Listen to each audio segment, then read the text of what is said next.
না, আমাদের তো চেষ্টা এটা যত দ্রুত শুনানি করা যায়, যে নিয়ম প্রসিডিউরটা আছে, মাননীয় প্রধান বিচারপতি যখন থার্ড বেঞ্চে রেফার করবেন আমরা তাৎক্ষণিকভাবে সেই বেঞ্চে গিয়ে আমাদের বক্তব্য আমরা সেটা উপস্থাপন করব।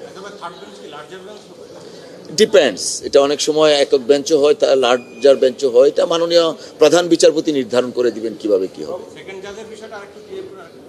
কি বলবো অনারেবল পিউনি জাজ আমরা বলবো, সেকেন্ড জাজ বলতে পারি না, বোথ অফ দেম আর জাজ। পিউনি জাজ যা বলেছেন তিনটে পয়েন্টের উপরে তিনি ডিসএগ্রিমেন্ট করেছেন। এক হচ্ছে আমাদের লুকাস টেন্ডি, আরেকটা হচ্ছে ন্যাশনাল সিকিউরিটি, আরেকটা ছিল হলো ভাইরাস অফ ল।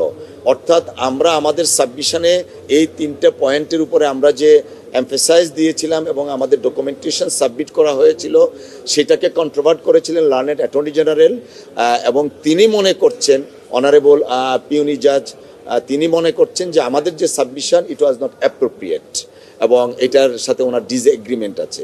আর ওই যে মাসুদ সাহেব একটু আগে যেটা বললেন যে থার্ড পার্টি আছে কি না, মাননীয় পিউনি জাজ আরেকটা মেনশন করেছেন যে সেম ম্যাটারের উপরেই আরেকটা রিট ফাইল করা হয়েছিল যারা কারেন্ট অপারেটর আছে, তো সেই সম্পর্কে আমরা অবগত ছিলাম না, পার্সোনালি আমি অবগত ছিলাম না।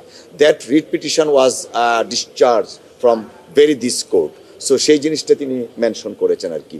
ওই রিট পিটিশনের আমি আইনজীবী ছিলাম না, যে কারণে আমি এই বিষয়ে কিছু জানিও না। ওটা আহসানুল করিম সাহেবকে বোধহয় উনি জিজ্ঞেস করেছিলেন।